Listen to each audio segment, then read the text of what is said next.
percentage of those who said 8, 9, or 10. Okay? Those are what you call your promoters, right? Those who said 8, 9, or 10, you add the percentage of those. And then you add the percentage of those who said 1, 2, 3, 4, 5, 6. Okay? Those are your detractors. Okay? 1, 2, 3, 4, 5, 6. Okay? So you got your promoters, 8, 9, 10. You got your detractors, 1, 2, 3, 4, 5, 6. Then you take the difference between the 8 to 10 and you minus the 1 to 6, the percentage. You want that to be a positive number, right? you want that to be a positive number, okay? And in fact, the higher the number, the better. Okay? That index is called in business the Net Promoter Index, or the Net Promoter Score. Okay? When we did that score in my own school, in my own university 3 years ago, okay, our Net Promoter Index for the undergraduate program was 0. Okay? We have the same number of promoters as detractors. Okay, so we took as our objective, strategic objective, is to increase that Net Promoter Index. Okay? So that's why we spent a lot of time looking at our student satisfaction surveys. What are those things that actually, and you could actually run regression analyses on these student satisfaction surveys. Find out what are those items that contribute the most to dissatisfaction. So we did that type of analysis. We found also that the Net Promoter Index for our graduate students and adult students, by adult students, these are those who are returning to school, like working mothers, they don't have a degree, so they want to go. We found them to be at least 35%. 35% was the Net Promoter Index for graduate and adult students. So that means they tend to be more satisfied, and they are really more like promoters of the university. Now, Apple computers. What do you think is the Net Promoter Index of Apple?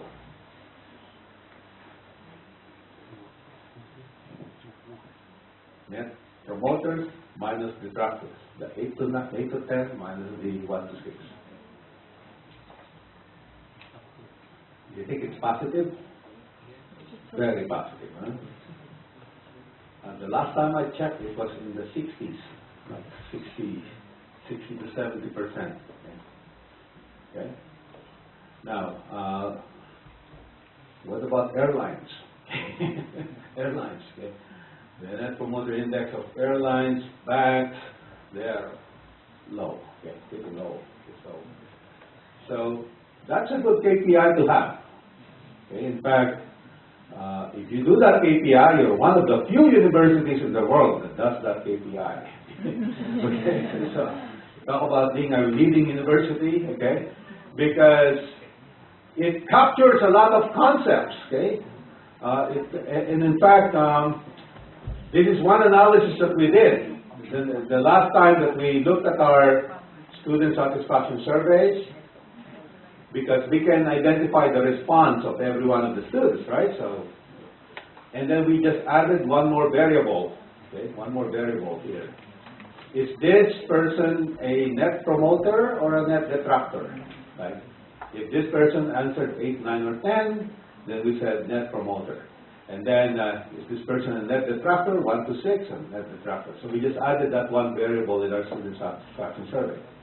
And then what we did a statistical analysis called discriminant analysis, for those of you who are statisticians, in order to identify what are those contributors to satisfaction or dissatisfaction that make the most difference between the promoters and the detractors.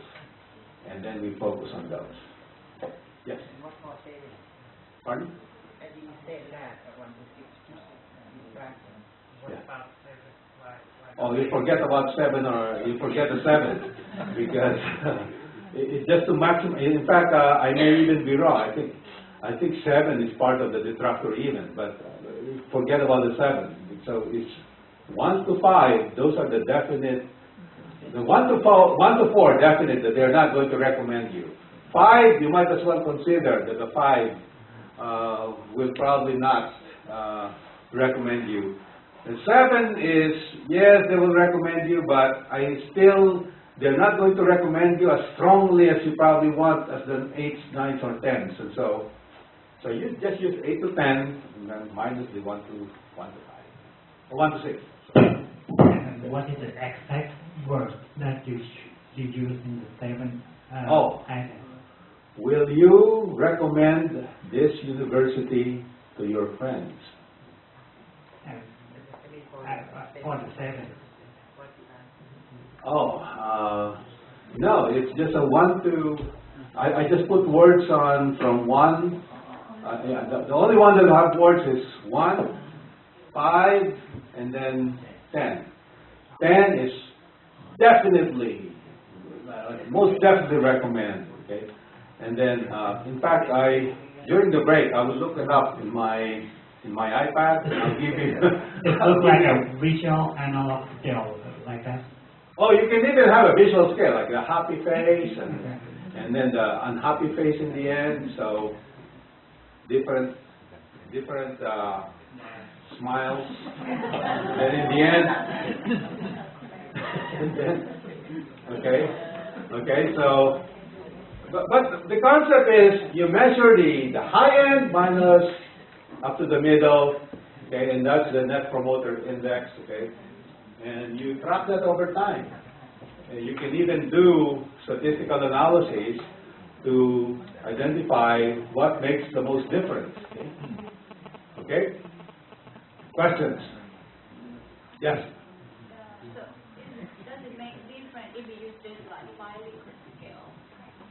I tried doing that with the 5 scale, okay, with the 5 scale. But if you do that with the 5 scale, then I will use 5, okay, minus 1, 2, 3. Okay?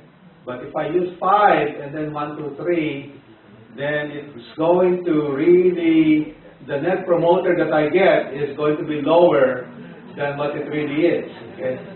Because what you really need is 4 and 5, no? What you really need is 4 and 5, and then I guess you can do 4 and 5, and then 1, 2, 3. But I use 5 and then 1, 2, 3.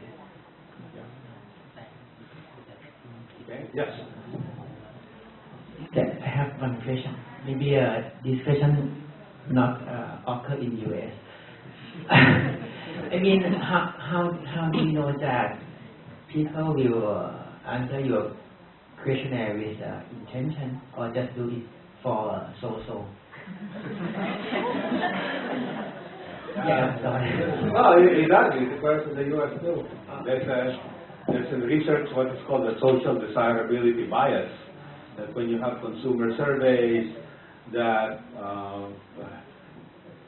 there are ways to control it. There are ways to control it. Like sometimes, I don't know, but sometimes I've responded to surveys. Okay, so there's that set of questions. There's a set of questions that I know responds to that survey. And then suddenly, one of the questions is, do you love your mother? Okay, of course I do. Okay. Or do you go to church? Of course I do. So they'll actually they will introduce these other questions, and that have a strong social desirability bias. And what the researcher will then do is take the effect of these responses away from your true responses, away from the responses that you have. And it's called accounting for the social desirability bias. And we can do that also in your surveys. Now, it's not much of a problem for us because the student satisfaction surveys that we use have been tested. Okay?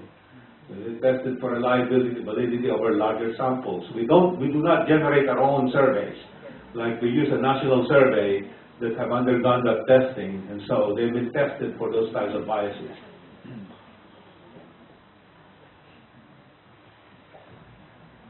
Yes? I think yesterday you mentioned about like comparable benchmark. So we should apply that idea to all these key Yes, we were, areas. yeah. Mhm. Like we should specify in those key index for like we have to get close to our competitor like that, and in a in a number. Well, when we, of course, some of this information you cannot get directly from your competitors, okay? But some information, I don't know here in Thailand how much reporting you do to the Ministry of Higher Education, okay? Do you do any report? Because in the U.S. we do annual reports to higher education. So, and then after 2 years, every institution can actually see those reports. So after about 2 years, we can, and that's how we get our comparative data on, especially on finances. Okay? That's how we get our. For some variables, the data is actually just 1 year old, like data on the SAT scores of entering students, the data on the high school grade point average of entering first-year students. Okay? In data like that, we could get that data from the past year. Okay? So we use that as our basis for comparisons. And one of the things maybe that OHEC will need to do, and it's probably more towards the table there, okay, is actually to create a benchmarking database. Okay? I know that what has happened in other countries is that those who participate in pilot studies like this, in pilot programs like this, they give all of their performance results to the national body. Then the national body will collate all of them. We'll take what is the top percent, what's the 90th percentile, what's 75th percentile, what's the average, okay? And then release that information as benchmark information. Okay. Okay. Okay. More questions? How are we doing? 9:50. Rather than me starting a new segment, let's take a break, okay? Can we take a break right now? It's just 10 to 10, and then let's resume at 10:10, okay? 10:10.